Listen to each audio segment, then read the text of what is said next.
He never told me what to wear. That was the problem. He would look at me before we left, tilt his head slightly, and say nothing. Just that pause. Long enough for me to second-guess myself, long enough for me to go back upstairs and change. He never had to say a word. I did it for him. We had been together for almost 2 years when I realized I could not remember the last time I made a decision without checking his reaction first. Not big decisions, small ones. What to order at dinner, which movie to watch, whether to see my best friend on a Saturday. I thought I was being considerate. I thought that was what you did in a relationship. You took the other person into account. You thought about their preferences. You adjusted. He was so good at making me feel like I was choosing. Like every shift I made was my own idea. He would suggest things so gently, frame them as concerns, as observations, as care. You seem really tired lately. Maybe you should skip that party. Your friend Sarah talks over you a lot. Have you noticed that? I think that dress makes you look older than you are, not in a mean way. In a way that sounded like he was looking out for me, like he saw things I did not. I started to believe he understood me better than I understood myself. I stopped trusting my own instincts. I started asking him what he thought before I knew what I thought. And he never demanded it. That is what made it so effective. He never raised his voice, never gave an order, never told me I could not do something. He just made me feel uncertain, made me feel like maybe I was wrong, maybe I was overreacting, maybe I was not seeing things clearly.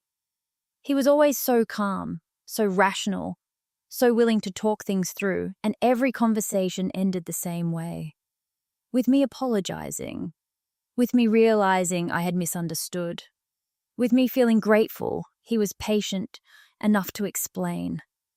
I did not notice how small my world had become, how I stopped making plans without his approval, how I dressed for his silence, how I measured every word before I said it.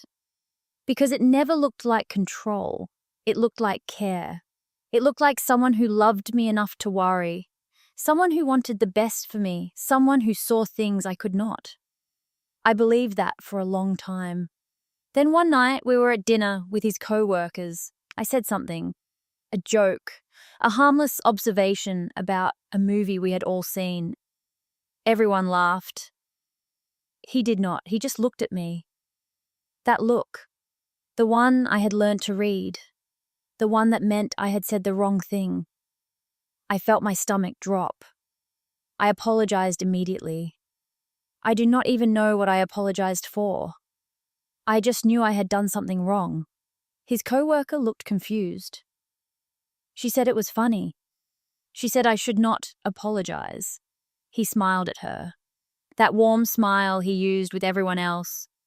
He said I was always so hard on myself, that I did not need to apologize for everything, and I realized in that moment he had made me this way. He had trained me to doubt myself so deeply that I could not even tell a joke without waiting for his approval. That I apologized for things that did not need apologies. That I shrank myself so automatically, I did not even notice I was doing it anymore. I looked at him across the table. He looked back, calm, kind, concerned, and I understood. He had never needed to control me, because I had learned to control myself for him. I had become my own enforcer. Every time I second-guessed myself, every time I changed my clothes, every time I apologized for nothing, I was doing his work for him. And the worst part is I had called it love. I had called it compromise. I had called it being a good partner. I had never once called it what it was. When I told him I wanted to leave, he did not argue. He did not get angry. He asked me why. He asked me what he had done wrong.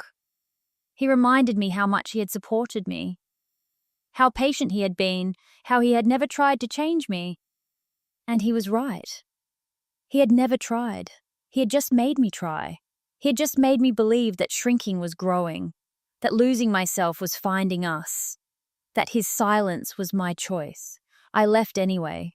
Not because I was angry, because I finally understood. These stories are fictional and created for entertainment purposes only. Any resemblance to real persons or events is purely coincidental.